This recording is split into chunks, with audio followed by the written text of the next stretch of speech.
The next 3 minutes will decide everything, because once you hear how her life collapsed in a single night, and how one stranger's unexpected words rebuilt everything she thought she had lost, you won't be able to stop listening.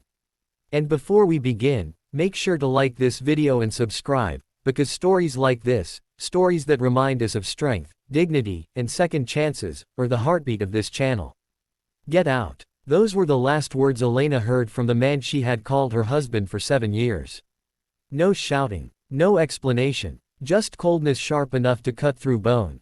She stood at the doorway clutching a small bag, her entire life reduced to a few clothes and a folder of medical reports that had been used against her again and again. Infertile. The word had turned into a weapon, one her husband's family used to quietly humiliate her, blame her, and finally discard her. It wasn't the infertility that hurt the most.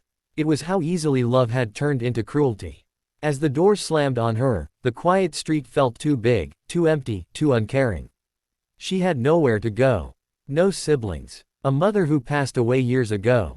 And friends who drifted away as her marriage crumbled. So she walked. One step. Then another. Rain began to fall, lightly at first, then harder, until her clothes clung to her like layers of heaviness she couldn't peel off. By midnight, she found herself sitting on a bench outside a closed bakery. The streetlight flickered above her. Her phone was dead, and exhaustion pressed at her from all sides.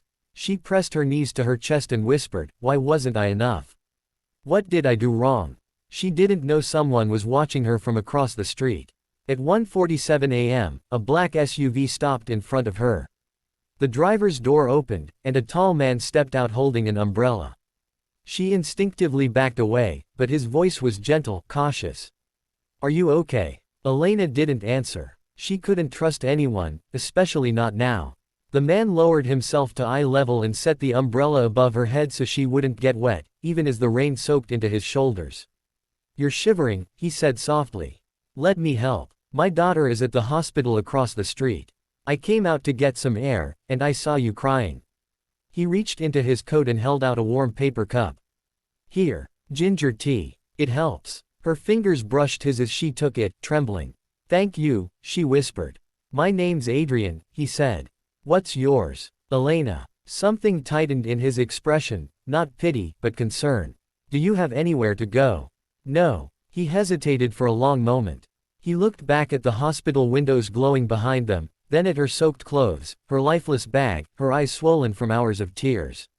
Then he said 4 words that would change everything. "Come with me, Elena." Inside the hospital, Adrian guided her to the small room where his daughter, a little 5-year-old girl named Lily, lay asleep with an IV in her arm. The child had asthma, and Adrian had been raising her alone since his wife died 3 years earlier. Elena felt warmth bloom through her chest when she saw how tenderly he tucked Lily's blanket around her. When he whispered, "Daddy's here," Elena had to blink away tears she thought she no longer had.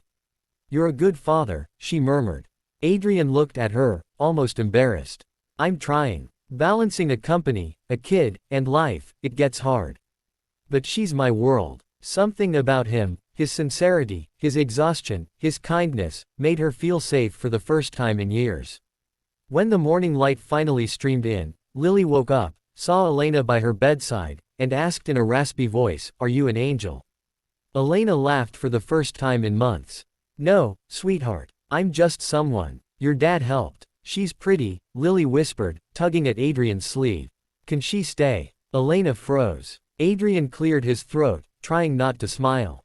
"Lily, we don't even know her story yet." But by noon, Elena had told him everything, every wound, every humiliation, every night she cried herself to sleep hoping she'd be enough for someone. When she finished, Adrian's jaw tightened. "What they did to you was cruel," he said. "But listen to me carefully. Infertility doesn't define anyone. And it definitely doesn't diminish a woman's worth."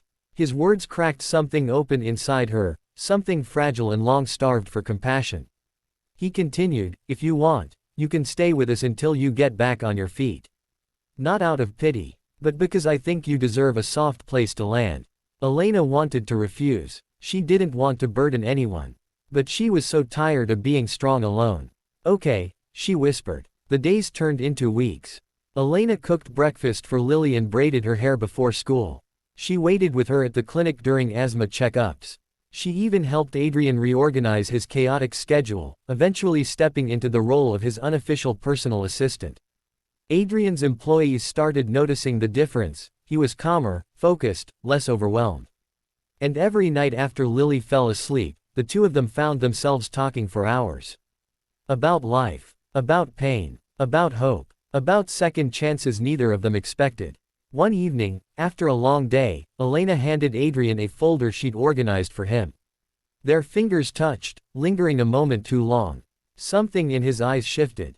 "Elena," he said gently, "I don't want to imagine this house without you anymore." She froze. "Adrian." He took her hands in his, warm, steady, certain.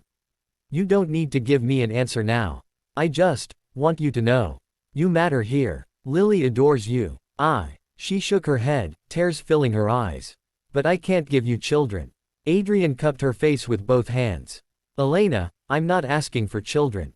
I'm asking for you. For your kindness, your strength, your heart. That's what makes a family, not biology." Her tears spilled freely. For the first time, she cried from relief, not pain.